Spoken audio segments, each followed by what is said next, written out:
There's a ghost container park in a town in the Free State and empty stands in other towns. We find out why. We speak to Dihlabeng, PR Councillor for the Democratic Alliance, Irene Rügheimer. Welcome, Irene. Well, thank you, Chris. Please tell us the saga of the container parks.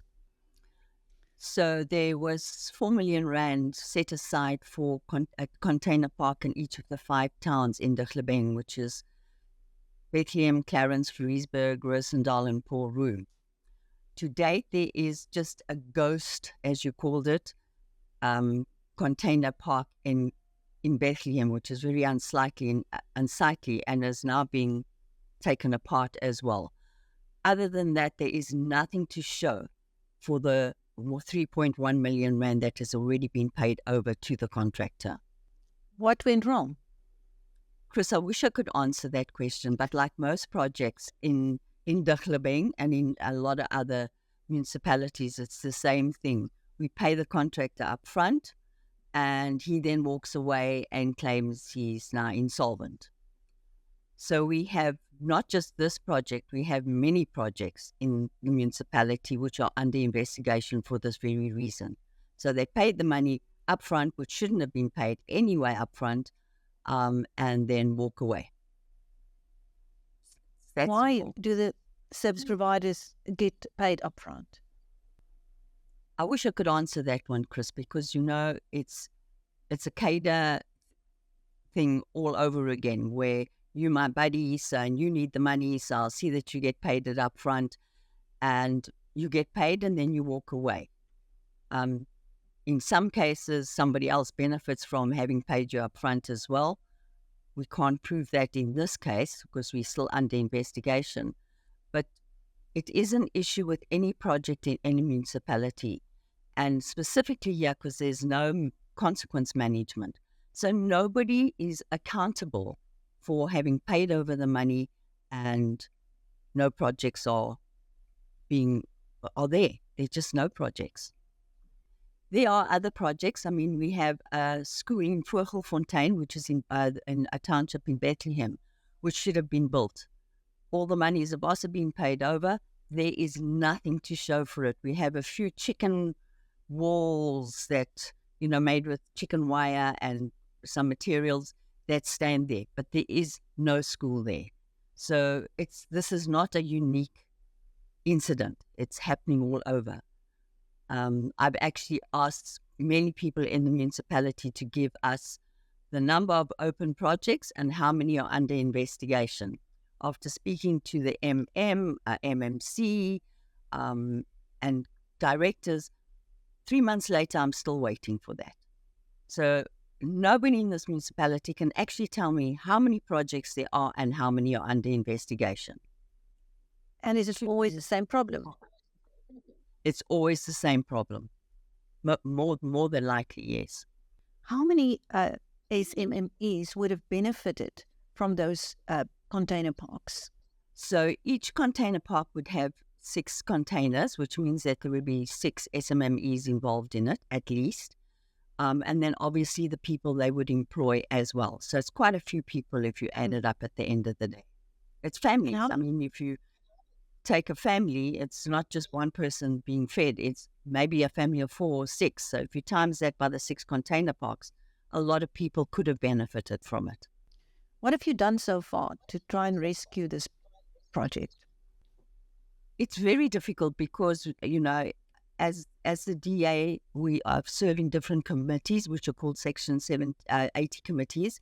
I'm on the IDP committee. We're also speaking in Impact and the Finance Committee about these things. But each time we get fobbed off with the excuse it's under investigation. So you can get no response about actually what's happened, because while something's under investigation, they're not allowed to divulge any information. So how are you taking this further?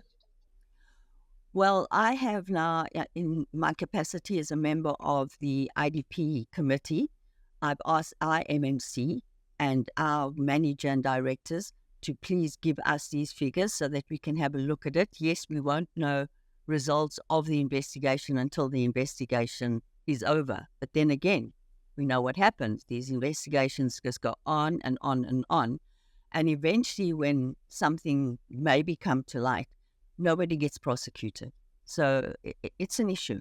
It's continual mismanagement of taxes that we are paying over to municipalities, and they're using our money and just there's nothing to show for it. Now, in your area, is there a common denominator? Are there some of the same service providers involved, or are these different service providers? Well, as a part of Impact, we have queried service providers that have been paid more than once a month, for instance, or are being reused over and over.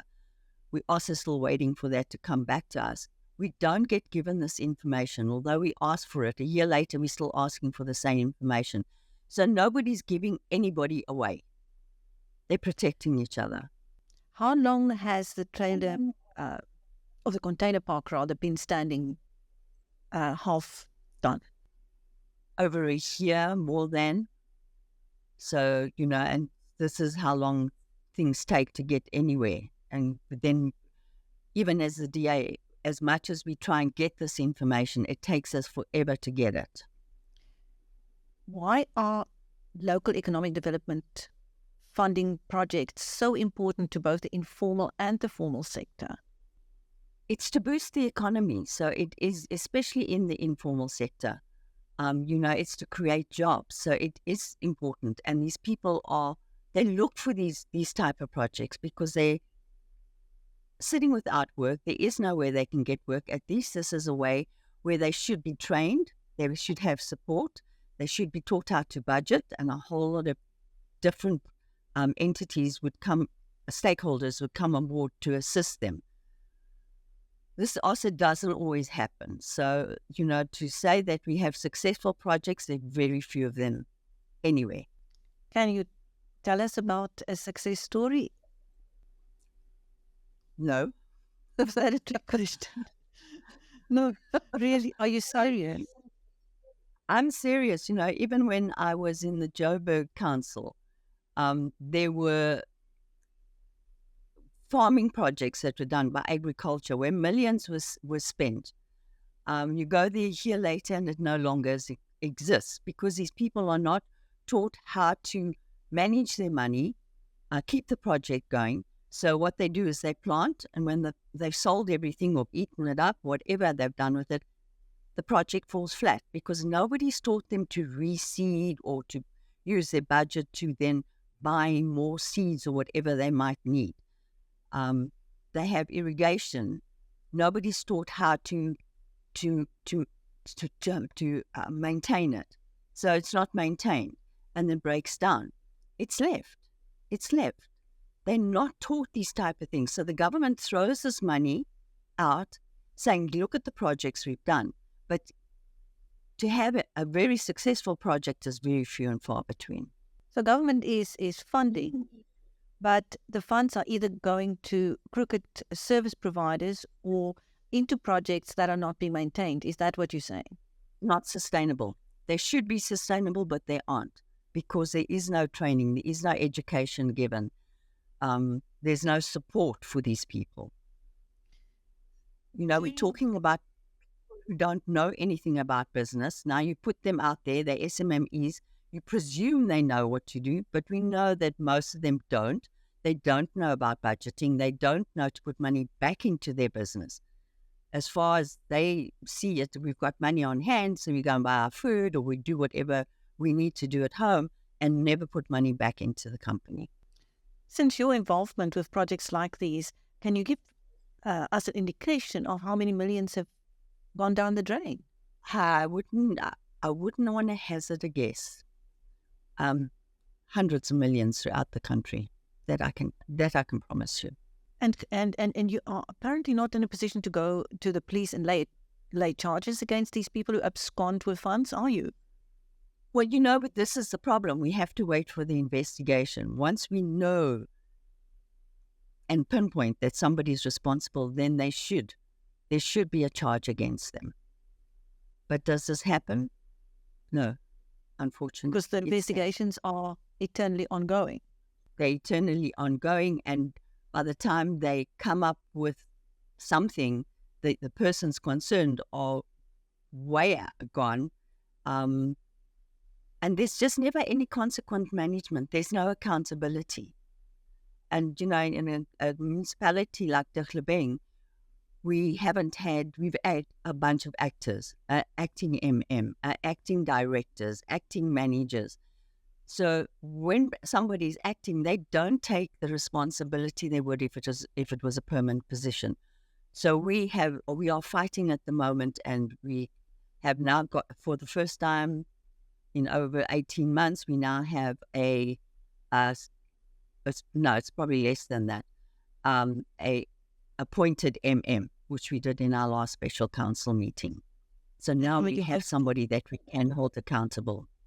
And are you hopeful that things will improve now?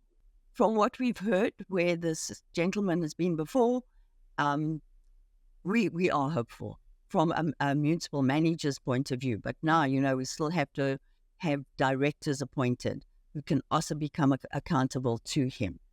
In an acting position, no, there's no accountability. We've asked for performance agreements to be signed in future. If somebody gets a contract for employment, they must have a performance agreement so that we can hold them accountable to something. Mm-hmm. And are there moves to stop paying upfront and to pay in accordance with deadlines being met? This is the way it should work, and it's very difficult for an SMME. Remember, we're talking about people who don't have money, and there are different scenarios. If they have to buy materials or tools or whatever, they don't have the funding to do it. So you have to give them a certain amount upfront, as usually anyway. But yes, there should be, and I think as Impact, I must say that the committee we're sitting on at the moment are really concerned about it. We've just been trained by saga to say this is our responsibility and we need to see that this happens. So going forward, I am more hopeful. Thank you.